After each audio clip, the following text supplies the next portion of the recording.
Olá, boa noite, sejam todos muito bem-vindos ao Política Internacional, numa semana em que primeiro vamos discutir o prémio que a Agência das Nações Unidas, o Programa Mundial da Alimentação, ganhou, o Prémio Nobel da Paz. O segundo tema tem a ver também com as comemorações de 75 anos das Nações Unidas, os 45 também da entrada de Moçambique nas Nações Unidas, com a declaração segundo a qual Moçambique se candidata a membro não permanente do Conselho de Segurança das Nações Unidas e, por fim, o aumento, ou pelo menos as preocupações inerentes ao aumento da violência ou da possibilidade de violência xenófoba na África do Sul. E para fazer essa discussão temos como convidado o Dr. Edson Murazek, a quem dou as boas-vindas e agradeço por mais uma vez, no mês das Nações Unidas, fazer parte do nosso Política Internacional. Boa noite, Dr. Murazek, seja bem-vindo. Boa noite, Egna, e mais uma vez obrigado por me convidar para, neste espaço, trocarmos algumas impressões em torno da atualidade internacional, como bem disseste, destes três temas que estão a marcar a imprensa internacional, que é a questão do Prémio Nobel que foi atribuído a uma instituição, as Nações Unidas, particularmente uma das suas agências, o Programa Mundial da Alimentação, mas também esta novidade de que Moçambique vai candidatar-se para ser membro do órgão mais badalado ao nível das Nações Unidas, que a última vez, penso que eu estava aqui, estamos a falar disso, quando falávamos da reforma das Nações Unidas, sim. 75 anos depois da criação desta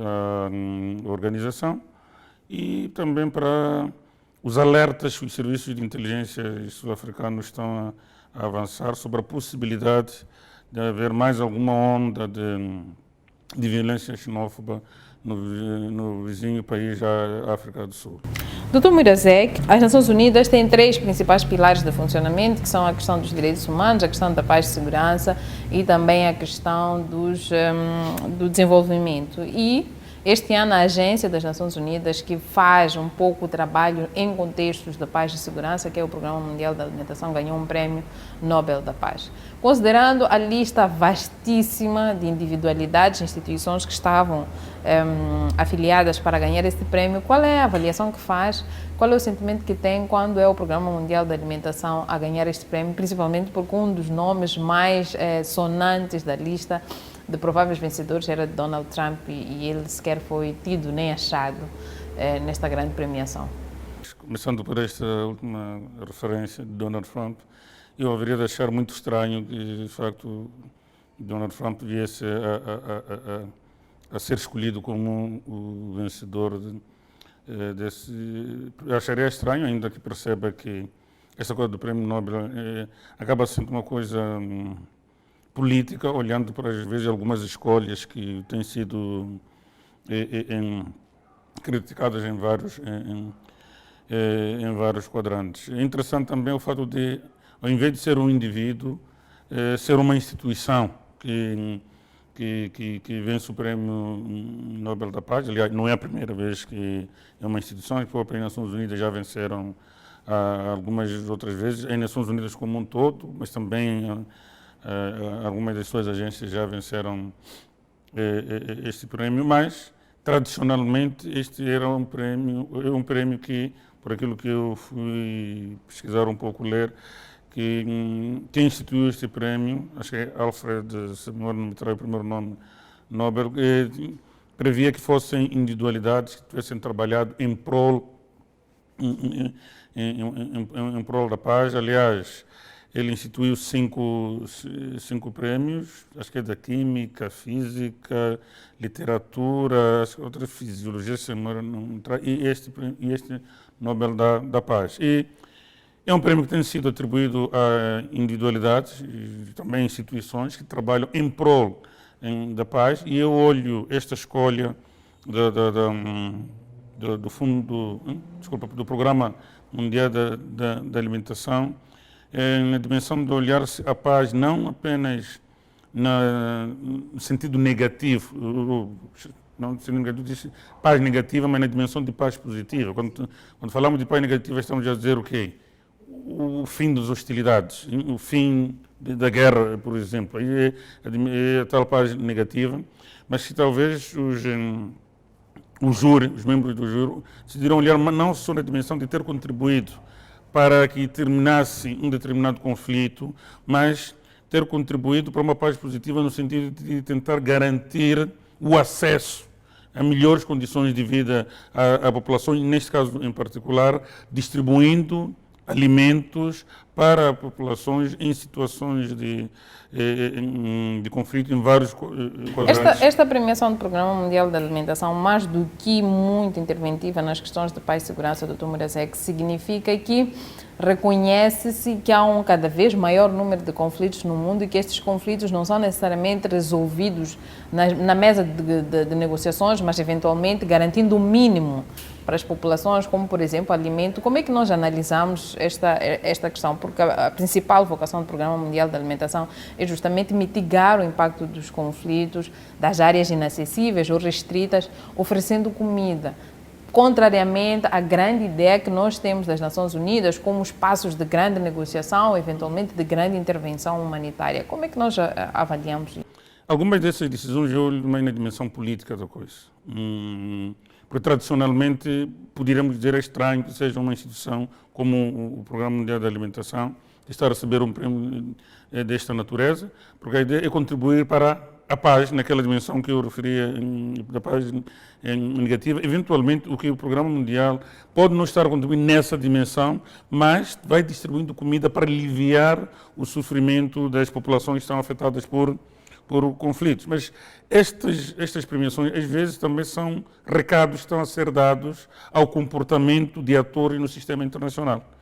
Se nós olharmos o que está a acontecer, principalmente a ascensão deste presidente dos Estados Unidos, Donald Trump, há uma tentativa de abandonar o multilateralismo e adotando uma postura mais unilateralista, mais unilateralista na resolução de problemas que, na verdade, são problemas globais. Aliás, é só não nos esquecermos que os Estados Unidos retiraram-se, por exemplo, da Organização Mundial da Saúde, que também é uma das agências das Nações Unidas. Com forte intervenção. Exatamente. Então, não se retirou deste Programa Mundial da Alimentação, aliás, continua a ser os maiores contribuintes, mas ao dar ou atribuir este prémio, eu olho como um recado para a comunidade internacional, para os líderes das grandes potências ou dos Estados no mundo todo, sobre a necessidade de valorizar esforços coletivos para resolver problemas conjuntos e, neste caso, para aliviar o sofrimento das populações afetadas por conflitos violentos em diferentes quadrantes do mundo, valorizando uma organização como esta, ou uma agência como esta, em que todos os atores estão lá, diferente da outra agência, que se mora no Mitai, também era uma candidata para o Nobel. Talvez esta confusão que surgiu toda acabou fazendo com que não fosse ela, porque dizia-se até que era uma das favoritas para o Nobel, mas o fato de, no Programa Mundial da Alimentação, ainda continuar a haver, entre aspas, consenso, ou pelo menos não estar a ter os problemas que, por exemplo, a sua irmã, a Organização Mundial da Saúde, está a ter, penso que é um bom momento de dar este recado, como digo, político, sobre a necessidade de valorizar o multilateralismo. Porque este multilateralismo está a ser valorizado no sentido de os Estados todos são membros da organização, contribuem financeiramente para a organização e estes financiamentos estão a ser usados para aliviar o sofrimento de pessoas afetadas por conflitos. Daí que penso que é uma das razões, pode haver, que faz com que fosse escolhida esta agência para receber o Prémio Nobel da Paz. Considerando o contexto em que esta premiação ocorre, principalmente um contexto de suposta crise do multilateralismo, principalmente protagonizado por Donald Trump, que também era um forte candidato a esta premiação, independentemente da legitimidade ou não desta premiação, a minha questão é, acredita que a premiação do Programa Mundial da Alimentação foi uma premiação ao multilateralismo, foi uma chamada de atenção sobre a importância do multilateralismo nas suas diversas formas, nas suas diversas áreas de intervenção, como parte integrante do futuro que nós queremos para as Nações Unidas, ou que as pessoas esperam das Nações Unidas? De facto, temos que olhar isso como uma premiação de facto, ao multilateralismo, no sentido de ainda é possível encontrar soluções comuns em alguns fóruns internacionais, como é o caso desta agência das Nações Unidas. Como eu dizia, diferentemente dos outros, ou da irmã Organização Mundial da Saúde, ao nível da distribuição de comida, parece ainda haver esta vontade dos Estados de agirem em conjunto. Daí não haver os problemas que na outra está a haver. O fato de tanto os Estados Unidos, a China e tantos os outros Estados-membros da Organização das Nações Unidas não estarem a questionar o funcionamento da agência, do Programa Mundial da Alimentação, estar a continuar a financiar o Programa Mundial da Alimentação para que continuem a exercer a sua atividade. E nós sabemos que há muitos conflitos, seja em África, no Médio Oriente e por aí em diante, continua a haver conflitos, continua a haver pessoas necessitadas do apoio de organizações internacionais como a Organização das Nações Unidas. Então, eu penso que é uma premiação, de facto, ao fato de ainda termos fóruns internacionais em que as lideranças continuam a encontrar-se, conversar e de forma multilateral, de forma encontrar soluções comuns para problemas globais que afetam todo o mundo. Esta premiação do Programa Mundial da Alimentação despolitou outras discussões sobre o nível de contribuição das grandes potências às diferentes agências das Nações Unidas, mas claramente à própria organização, ao próprio Programa Mundial da Alimentação. E uma das discussões é que a China, apesar da sua grande pujança, da sua maior presença até no cenário multilateral, como são nas questões da OMC, eventualmente por causa dos seus interesses comerciais, como são, por exemplo, na questão da OMS relativamente à Covid, eventualmente porque tem um interesse específico relativamente à Covid, e noutras áreas parece que a China não tem a mesma pujança, o mesmo vigor nas contribuições relativamente à PMA. O que isto significa em termos internacionais? Significa que exigimos que a China também assuma essa liderança global nas contribuições, principalmente em agências ou em todas as agências. Como é que isto pode ser analisado? Bom, eu preciso dizer primeiro que não nos devemos esquecer que os Estados são soberanos e contribuir ou não nesse tipo de organização, nesse tipo de agência, vai depender do tipo de interesse que esses Estados querem satisfazer. Aliás, a participação dos Estados na Organização das Nações Unidas ou em qualquer outra organização, ou particularmente nessas agências, na verdade é para projetar poder. Aliás, ser maior contribuinte de uma agência ou menor contribuinte também representa, isto vai representar o poder que nós vamos ter, ou que o Estado vai ter sobre o processo até de tomar decisão deste tipo de organizações. Aliás, no passado, fugindo um pouco disto, olhando para um pouco sobre a economia política internacional, quando o terceiro mundo começou a exigir a nova ordem econômica mundial, uma das coisas, por exemplo, que exigia era que houvesse uma paridade ou igualdade do voto no processo de tomar decisão em organizações internacionais ou em agências internacionais, como seja o Fundo Monetário Internacional e o Banco Mundial. Era uma das exigências, por exemplo, que havia ao nível daquilo que ficou conhecido como a campanha para uma nova ordem econômica mundial, porque os países em desenvolvimento, na altura chamado de terceiro mundo,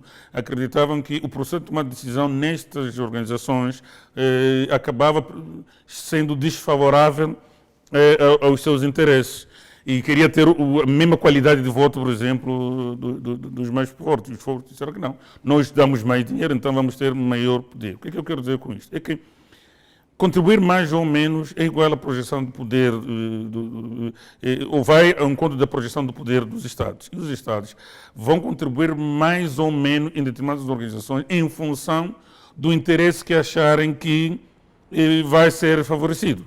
Não é por mero altruísmo que os Estados vão contribuir para o Programa Mundial da Alimentação, porque é altruísta, porque tem que se distribuir comida por aí, ou vão contribuir para a Organização Mundial da Saúde, porque vamos ajudar a encontrar soluções globais para as doenças que afetam o mundo todo. Há alguma coisa, sempre, pode haver alguma dimensão do tal altruísmo, mas acredito que há de haver algum interesse que os Estados hão de querer defender. Aliás, quando tal interesse não estava a satisfazer, por exemplo, os Estados Unidos, ao nível da Organização Mundial da Saúde, o que eles fizeram? Removeram o apoio a esta organização e decidiram retirar-se da organização. E hão de fazer isto, qualquer Estado há de fazer isso sempre que achar que os seus interesses não estão a ser satisfeitos. Talvez o tipo de exercício de influência que queria exercer naquela organização ou nos países membros daquela organização não estão a ser satisfeitos. Então, a China, não conheço os números, por acaso não fiz o meu TPC sobre o número de contribuição de cada um dos Estados, por exemplo, ao nível do Programa Mundial de Alimentação, mas olhando de facto para o poderio econômico que a China está a ganhar hoje, nós outros queremos olhar o mundo tal como nós gostaríamos que ele fosse, aquilo que são as nossas expectativas. Eventualmente vamos dizer que a China tem maiores responsabilidades para com o Programa Mundial de Alimentação. Repito, não sei quais são os números neste momento, eventualmente não está a contribuir em função das expectativas. Mas mais do que olharmos para as expectativas de terceiros, temos que olhar, talvez, analisar quais são as expectativas da própria China ali no Programa Mundial de Alimentação. Eventualmente, se de facto é reduzido a sua contribuição, ali eventualmente não interessa a China contribuir muito mais do que tem contribuído hoje. Eventualmente é mais interessante para a China contribuir mais noutro tipo de agências ou organizações, seja a Organização Mundial do Comércio, por exemplo, ou a Organização Mundial da Saúde, ou qualquer outra, talvez, em comparação com o programa. Então, esta coisa de quanto é que o país deve contribuir ou não deve, vai depender muito dos aspectos. Aliás, é uma coisa que nós falamos aqui no outro dia, por exemplo, da confusão entre os Estados Unidos e seus aliados europeus ao nível da Organização do Tratado do Atlântico Norte, a OTAN em português, NATO em inglês. Qual é o problema de Donald Trump com os europeus, a Alemanha e companhia? É o nível de contribuição para a Organização para a Garantia da Defesa. E uma das coisas... O nível de contribuição parece ter a ver com o nível de percepção da ameaça que...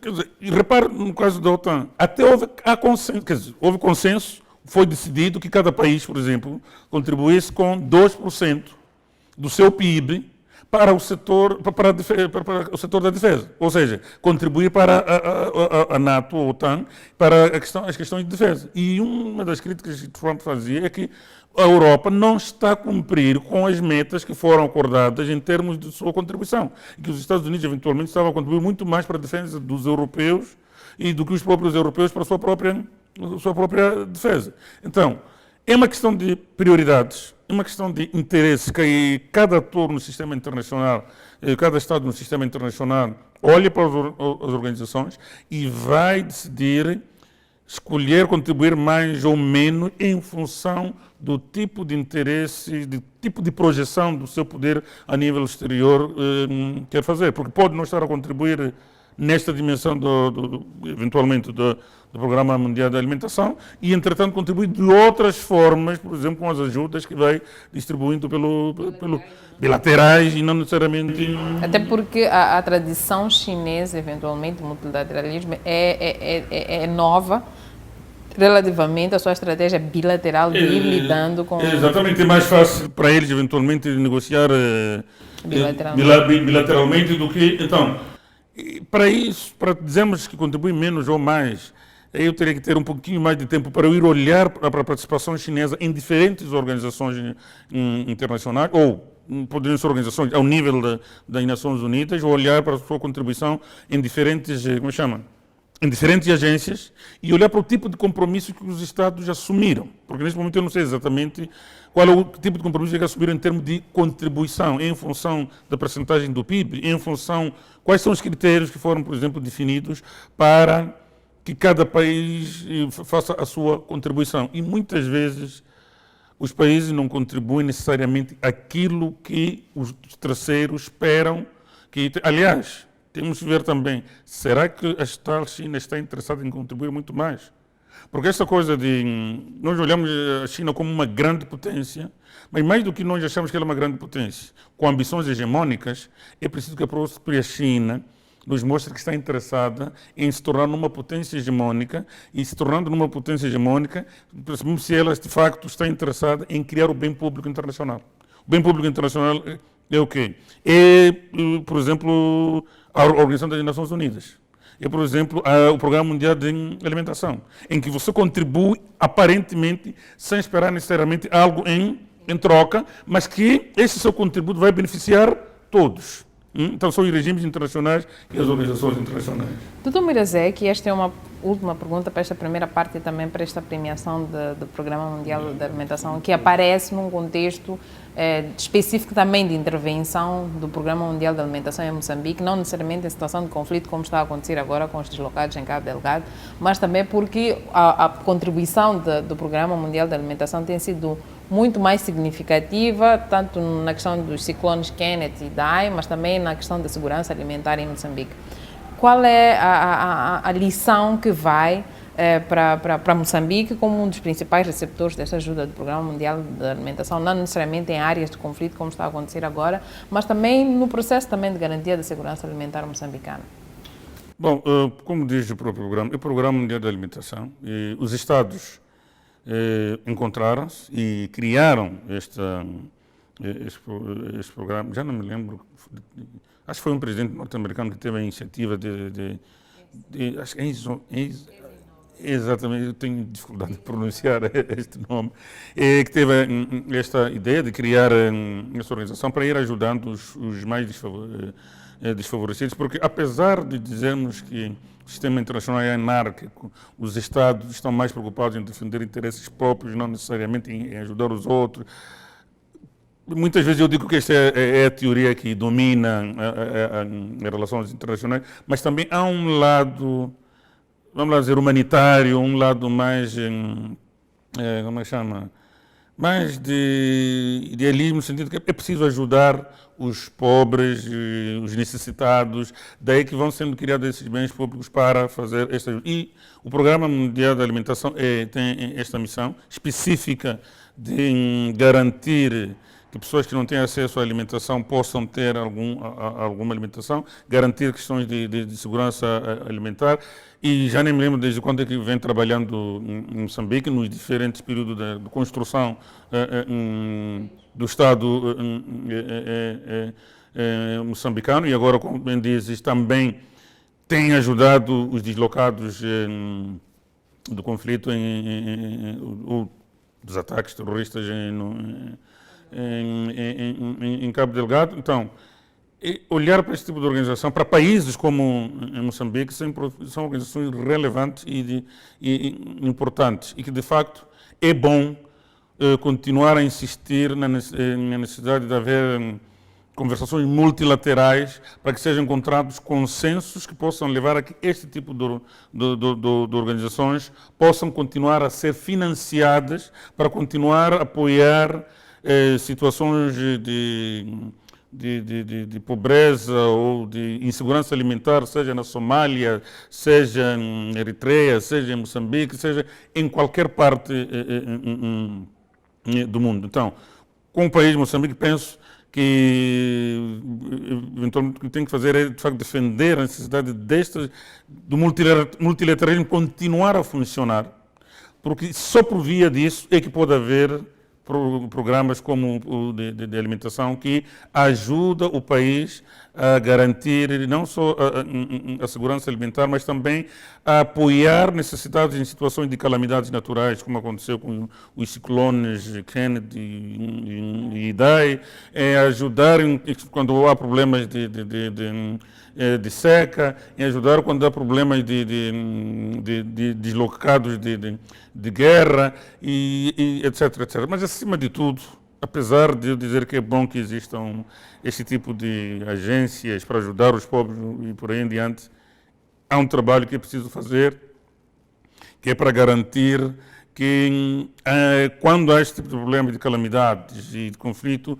e os países pobres, Moçambique e os outros, não sejam demasiado dependentes do quê?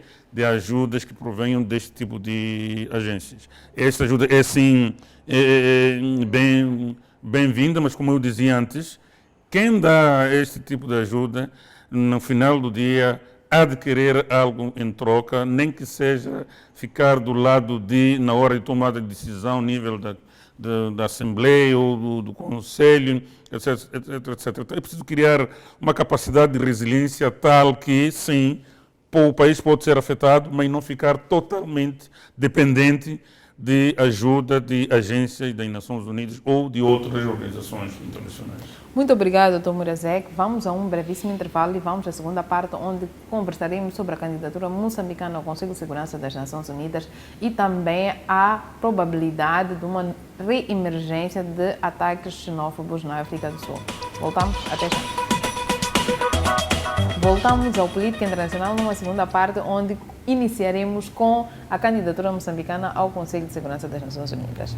Dr. Murazek, Moçambique, depois de assumir a presidência da SADC e também de ter um assento na Comissão de Paz e Segurança na União Africana, Moçambique agora prepara-se para uma candidatura ao Conselho de Segurança das Nações Unidas. Primeiro, o que significa este movimento todo de Moçambique a ocupar espaços e também espaços-chaves em organizações, principalmente aqueles espaços relativamente à paz e segurança. Como é que nós analisamos esta candidatura, ou pelo menos a pretensão moçambicana de ter um assento não permanente no Conselho de Segurança? Bom, eu acho que é uma iniciativa de louvar. É sempre bom que um país faça parte daqueles 15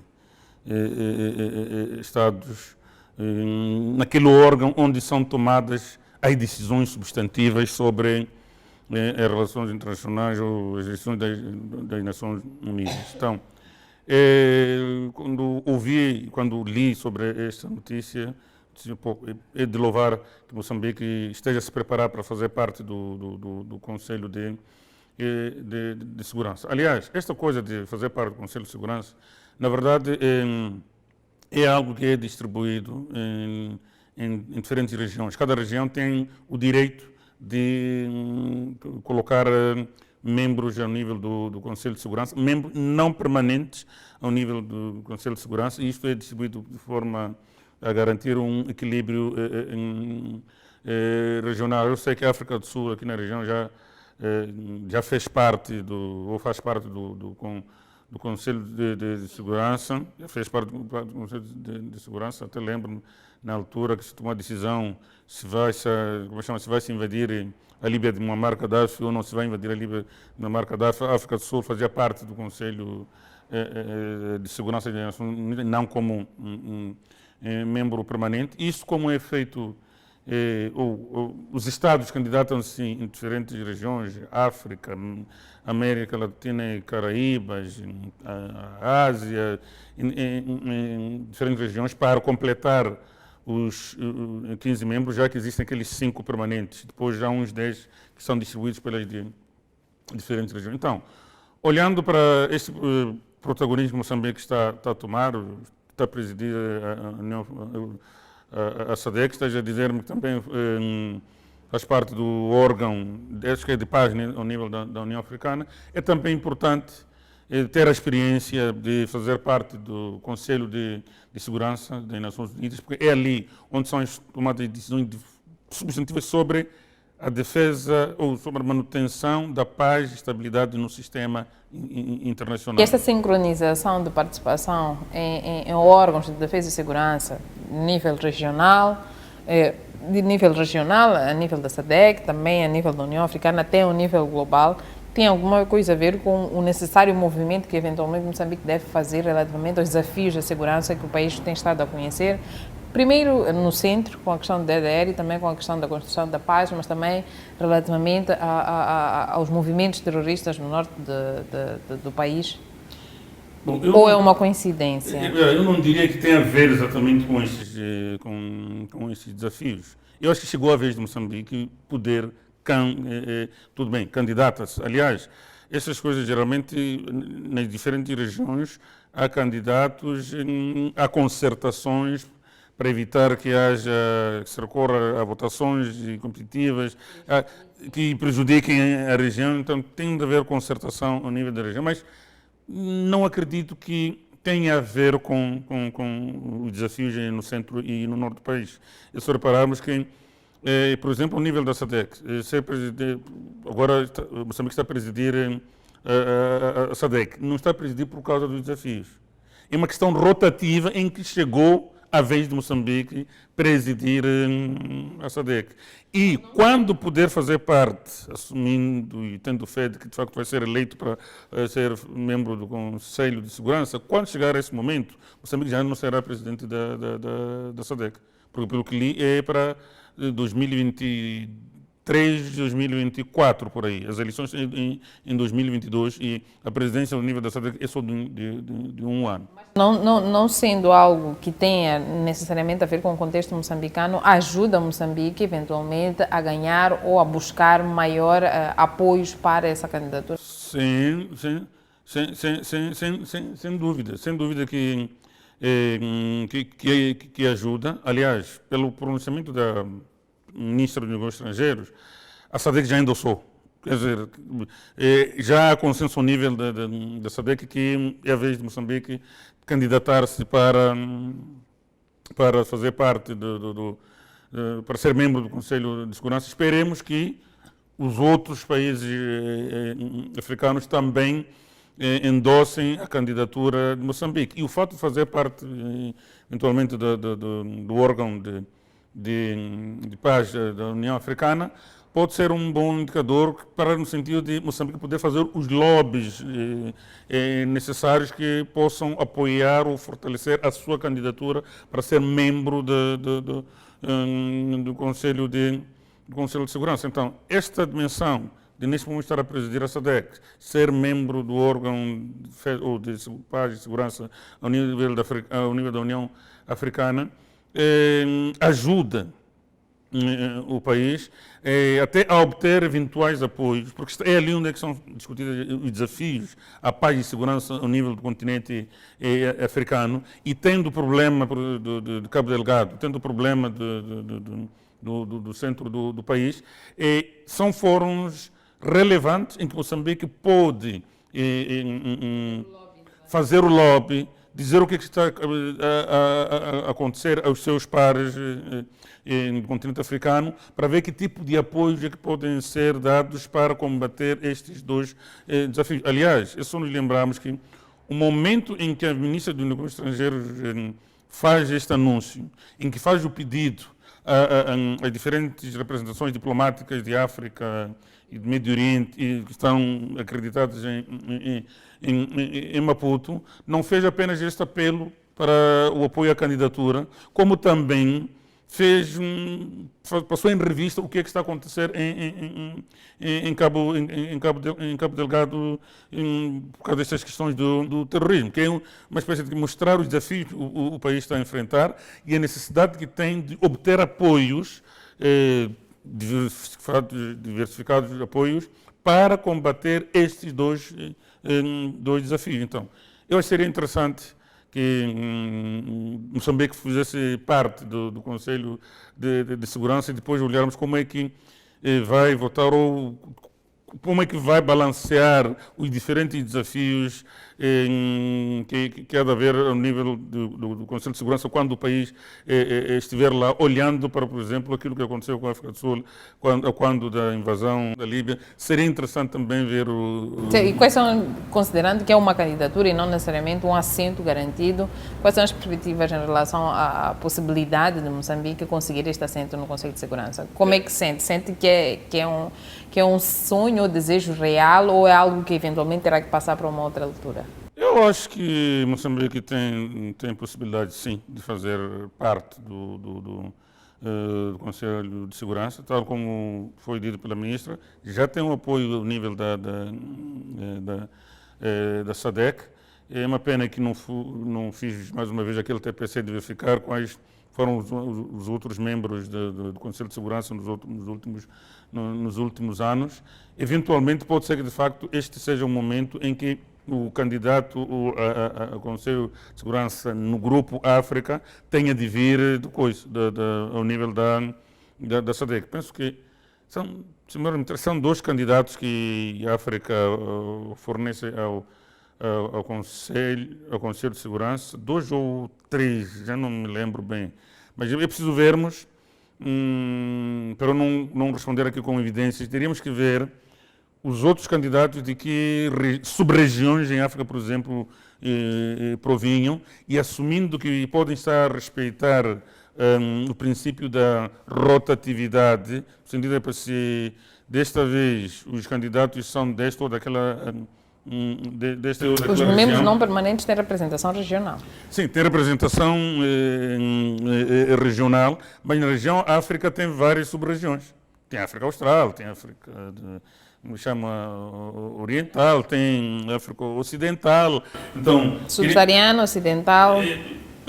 Não sei como é que estão divididos para dizer que agora é a tua vez, agora é a vez do outro. Então, por que eu tenho fé que Moçambique de facto tem possibilidade de lá chegar? O fato de ter sido anunciado que a SADC endossa ou apoia a candidatura de Moçambique. Isso dá alguma esperança de facto Moçambique possa vir ser eleito para fazer parte do Conselho de Segurança como membro não permanente.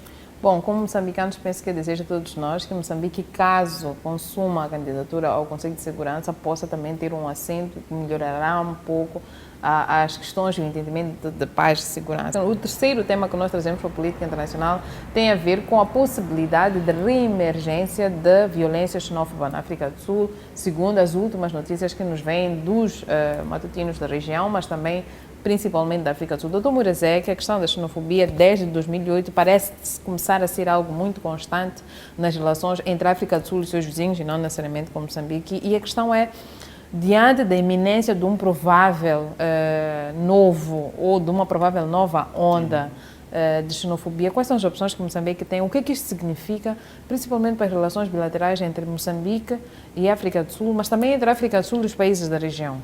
A xenofobia é uma grande dor de cabeça para a África do Sul e para a região da África Austral e do continente no geral, porque não são só pessoas da região da África Austral que usam como destino a África do Sul. Mas eu penso que o grande problema é a questão da pobreza. É que na África do Sul ainda há muito pobre, há muito negro ainda pobre, que depois de ter sofrido décadas e décadas de discriminação, de um regime racista, discriminatório como foi o do apartheid, quando acontece a mudança na década de 90, no início da década de 90, com a libertação de Mandela, com a eleição do ANC para dirigir os destinos do governo, criou-se um conjunto de expectativas tais que não há capacidade real de satisfazer essas expectativas. E não havendo capacidade real de satisfazer estas expectativas, nós chamamos de privação relativa, aquilo que nós esperamos e aquilo que de facto é possível alcançar. Então há um gap, há um fosso aqui que faz com que as pessoas fiquem frustradas. E uma vez frustradas estas pessoas, uma vez frustrados os sul-africanos, acabam procurando um bode expiatório em quem colocar a culpa. E o primeiro culpado para eles é o estrangeiro. E o que é estranho nesse estrangeiro é que é estrangeiro negro. É o tal culpado, porque supostamente é esse estrangeiro que rouba as oportunidades de emprego. Dr. Murazek está a tentar dizer-nos que as questões da reemergência, ou da possibilidade de reemergência do xenofobia na África do Sul, tem muito mais a ver com as questões internas de respeito da expectativa do que com, pelo menos, a clara também aceitável, ou claro também aceitável número significativo de imigrantes na África. Não creio que seja por causa de imigrantes. A África do Sul não é o primeiro país que recebe grande número de imigrantes. Aliás, A África do Sul está a pagar essa coisa de imigração na África do Sul é o preço de ser a economia mais desenvolvida da região. Qualquer país mais desenvolvido há de notar que o número de imigrantes há de ser enorme. Veja os Estados Unidos.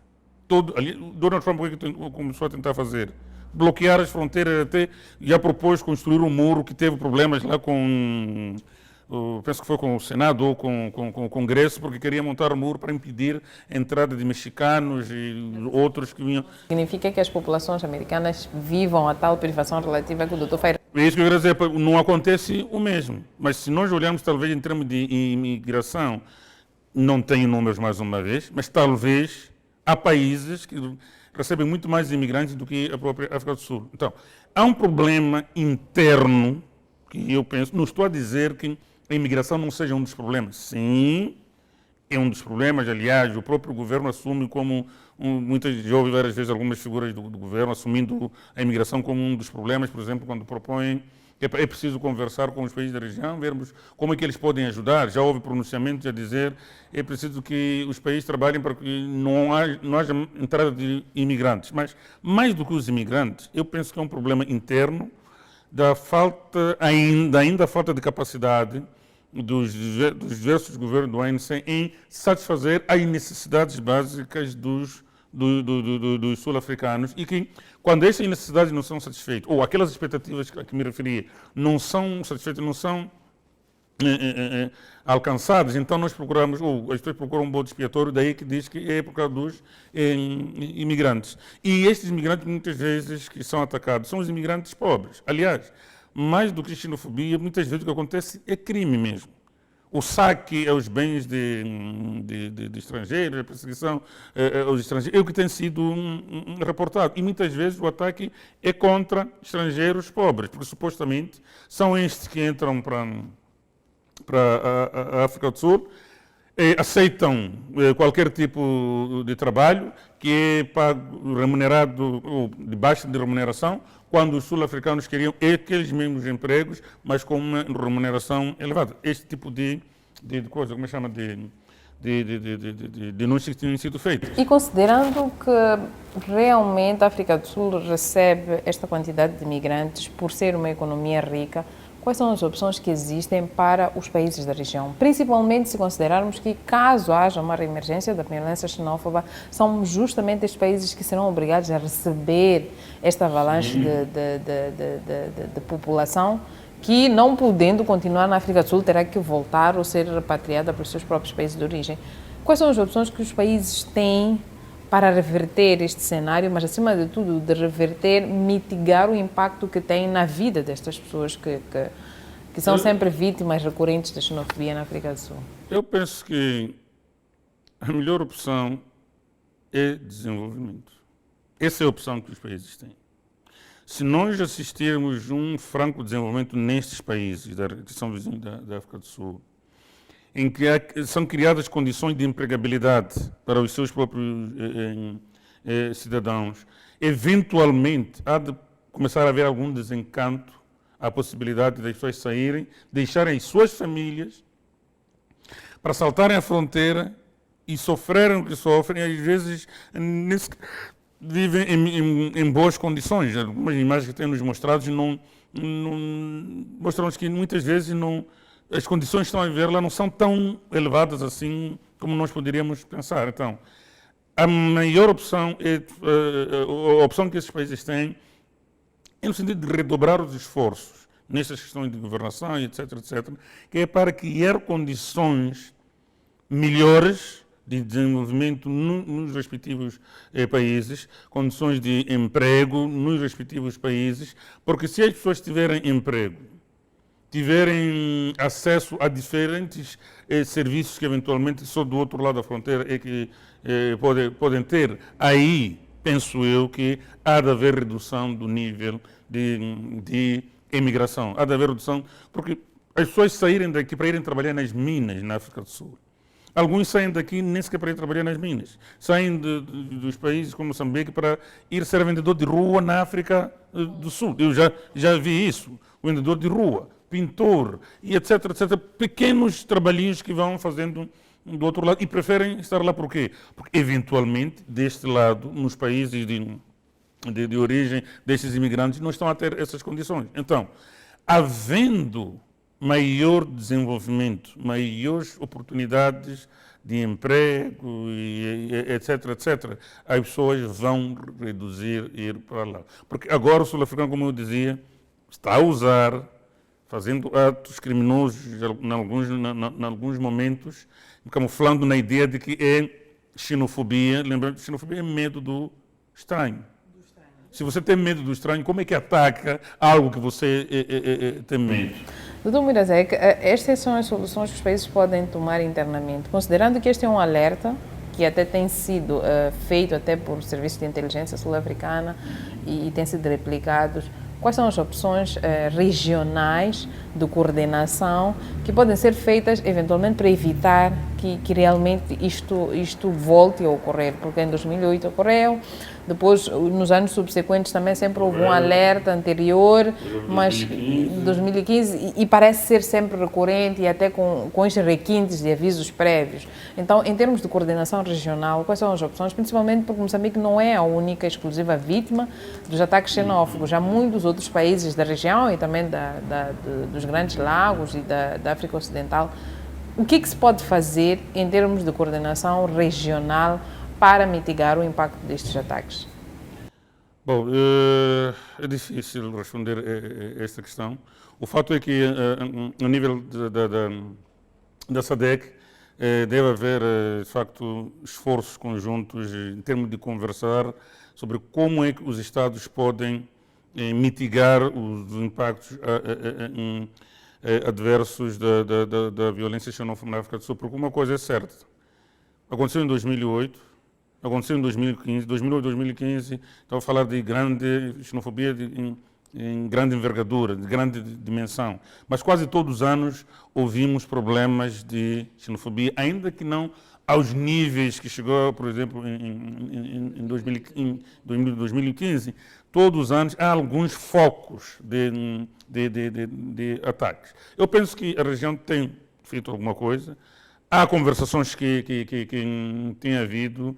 Eu lembro-me que até quase que havia acordo de relações diplomáticas entre a África do Sul e alguns países. A Nigéria, por exemplo, já fazia ameaças contra a África do Sul, mas, de facto, o melhor é, a partir do Fórum Regional, tentar traçar essa estratégia, não sei que tipo de estratégia, porque enquanto não se resolver o problema de pobreza, porque eu sinto que o problema está aqui, de pobreza, ultrapassou os problemas de pobreza, não só na África do Sul, mas ao nível da região, há de haver sempre pessoas a saírem do Malawi, do Zimbábue, de Moçambique, etc., etc., a saltarem a fronteira para a África do Sul, porque acreditam que é lá onde vão poder melhorar as suas condições de vida. Então, há algo que deve ser feito, por um lado, para criar desenvolvimento, não só da África do Sul, não só destes países, mas estou a falar de desenvolvimento ao nível da região, e espero que a expectativa era que o processo de integração regional pudesse criar, pudesse ajudar a alavancar estas economias da região, mas até agora não está, eventualmente, ao nível que nós gostaríamos de ver.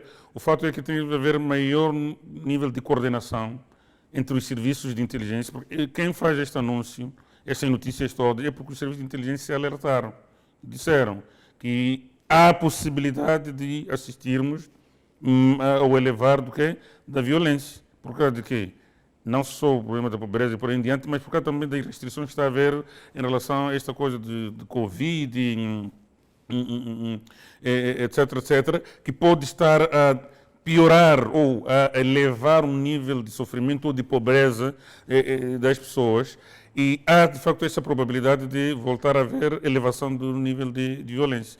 Então, para os países da região, o que eu penso é que, ao nível da SADC, que é o órgão regional, talvez ao nível do órgão de defesa, paz e segurança, assim como se chama, deve ser encontrado um mecanismo de coordenação, de colaboração entre os serviços de inteligência, os serviços de polícia, os serviços de, como se chama, os órgãos de defesa e segurança dos diferentes países, para ver que estratégias que podem ser encontradas para primeiro, evitar que haja ocorrência de mais atos, coisa muito difícil de fazer, mas mais do que isso, para garantir uma capacidade de resposta rápida e eficaz dos diferentes países de origem das vítimas dos ataques de xenofobia.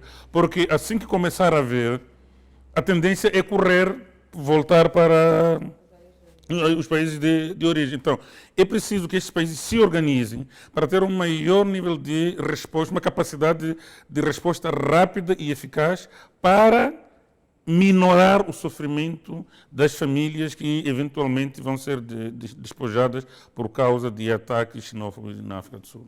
Muito obrigado, Tom Mirazek. Termina assim o nosso Política Internacional num dia em que discutimos a candidatura moçambicana ao Conselho de Segurança das Nações Unidas, a premiação do Programa Mundial da Alimentação como Prêmio Nobel da Paz em 2020 e também a possibilidade de reemergência de ataques xenófobos na África do Sul. Nos vemos daqui a mais uma semana. Até lá.